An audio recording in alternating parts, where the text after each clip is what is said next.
Alright guys, hope you're all doing well and keeping safe. I'm absolutely sizzling right now. I'm recording in 30+ degree heat with high humidity here in the UK and no air conditioning. If you're not from the UK, pretty much no one in their household has air conditioning. It's just not something that these houses come with, but I think it's something that I'm going to have to invest in for the future, as temperatures here, they just keep going up year on year.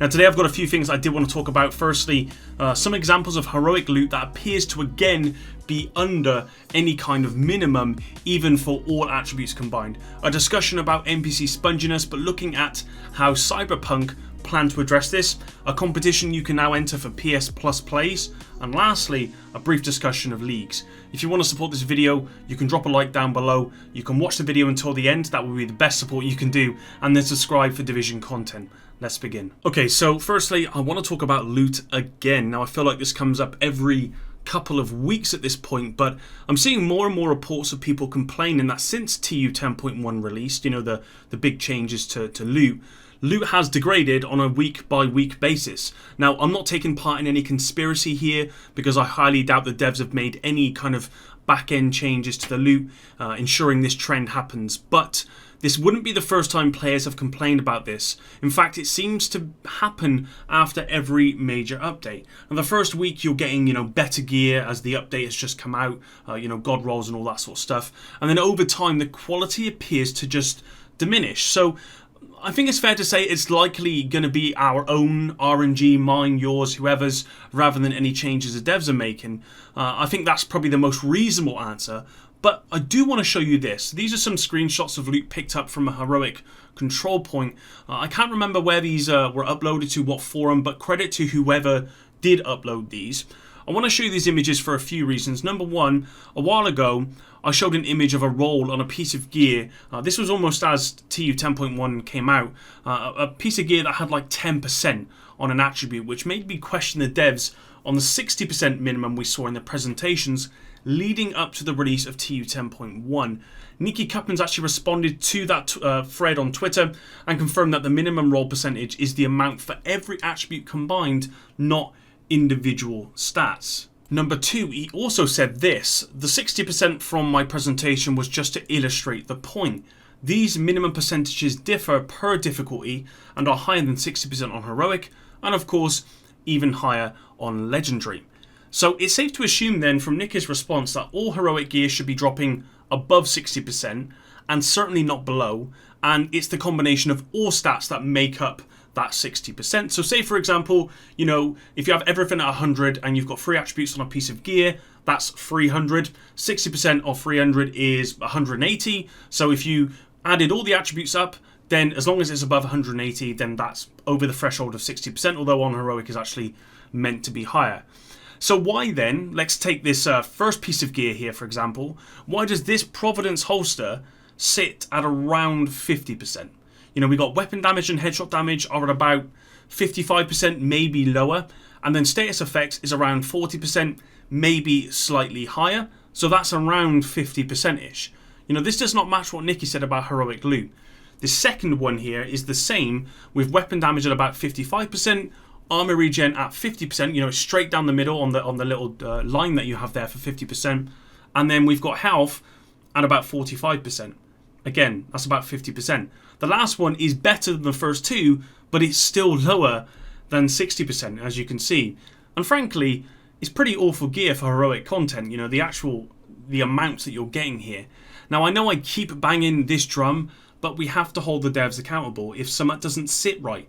And these don't sit right with me. What I will say before anyone else does is I don't expect, and presume most people don't expect, god rolls for every piece of gear on heroic or even on legendary. I expect these to be uncommon. I expect god rolls to be rare, but getting such low rolls on heroic content, you know, these examples being 50% or even lower, the highest difficulty in the game for the open world, let's not forget that. It's just really sad to see. If the minimum is 70% on heroic, then please make sure it is for every piece of gear combined. From an activity, you know, from this one, it's at a control point, and these are nowhere near the minimums that I believe should be for heroic, and what Nikki said as well. Moving on, and I've talked so much about NPC Sponginess before, I've given you my opinion maybe 1,000 times, probably more, but today I wanted to cover a recent article from VG247 when they were interviewing CD Projekt Red about how they plan to handle this in Cyberpunk 2077.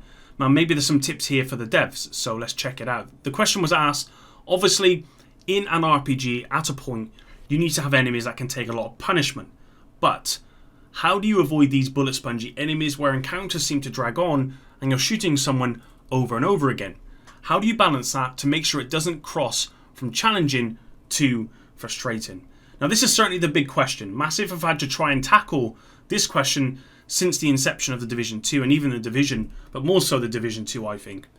And this is what CD Projekt Red senior game designer Pawa Kapala said. In the core of the game, if we're talking about normal NPCs that you meet on the street, they can have different rarities to them, I would say. Most of the NPCs that you will meet are normal, just goons. If you're continuing to level up, and if you're on the same level of the enemy, you should never experience bullet sponginess. They will feel quite fast to kill, quite fast to engage. However, they're quite deadly as well, so you need to basically use cover and move around a lot, said senior gameplay designer Pawa Kapala in the interview with VG247. Some of the NPCs would be like at officer level, so they're more elite enemies that deal even more damage, and they take a bit more punishment. However, what we opted to do there is that we basically ensure that hit reactions on our NPCs are always played. This is a big problem in most of the games I've played that have bullet sponges, that basically you don't see any type of reaction on the NPC as you're hitting him. It feels like you're literally shooting a sponge, like there's nothing there, and we never want to have that. So we will still play hit reactions on these NPCs. You will still see that they are getting hurt. They will stumble. They will fall from your gunfire. As far as the boss fights are concerned, well, I think it would be best if players see that for themselves. However, I can assure you that we took the necessary steps not to have them feel like bullet sponges as well. So Cyberpunk are taking a slightly different approach to Massive here with Cyberpunk. The biggest difference is that the hit reactions that don't appear to be based on weak points. In the Division, all enemies, they have weak points which once destroyed, they incapacitate the enemy for a period of time. The problem with that mechanic is, as you progress to the higher difficulties, these weak points, while strong, have to be destroyed at the right time in order for them to be effective. If you destroy them early, then you've got nothing else aside from your skills and your weapons, and they're not going to give you those hit reactions being talked about in this interview. You guys know how it is. A veteran NPC on heroic approaches, you unload a full mag into that enemy without hitting any kind of weak points. They won't retreat, they don't take cover, and they just keep walking towards you. This is the frustrating bullet sponginess we experience. What Cyberpunk appeared to be doing seems less challenging than, say, hitting weak points at the right times, but way less frustrating. If it's just gunfire that makes them kind of go into this mode, then that's something we don't have in the Division 2. I could be wrong, but that's what it looks like. So I'm thinking maybe the devs could incorporate a similar logic to this game, or maybe if there is a Division 3, a similar logic to that. The other thing I noted was about grunts or red bars in the Division 2 being lethal in Cyberpunk, so the desire for cover to be used. I wonder how many complaints they get if grunts are as lethal as red bars are in the Division 2. Personally, I don't think that should ever be the case for these types of games. I think Destiny has it spot on when it comes to enemy ranking and the difficulty. Next up, every month PlayStation Australia does these giveaways, and this month it's the Division 2's turn. What better way to experience the glory of the Dark Zone than to send in your most intense Dark Zone extraction for a chance at winning a 4K drone Dark Zone edition of the game, Brian Johnson Agent figurine, 2 Division 2 jumpers, and 2 patches. I hope you sense the sarcasm in all of that. My suggestion, make the Dark Zone actually worth spending time in rather than giving away prizes to lure people in. Make it about the actual game, not about a reward of some sorts. Moving on. Lastly, leagues. Man, I'm pretty much over them. I actually enjoyed them when they were more difficult with the heroic challenge, but now they are just a chore really with lackluster rewards. I think the devs either need to let us increase the difficulty of each league activity if we want to, or just revert it back to the way it was. If you let us increase the difficulty, then players who enjoy hard and the one challenging, which is currently in the leagues, can still have that. That's absolutely fine. But the players who say want 4 heroic challenges, well, they can have that too by just increasing the difficulty as they wish. There shouldn't be any way to decrease the difficulty is what I'm saying. It's pretty simple on paper. I think it could work and it might make things better. Might. But that's it for today's video, guys. Thanks very much for sticking around until the end. If you did, really do appreciate it. That is by far the best way for you to support the channel and support myself. Until the next one, guys, which will likely be Friday, epic out.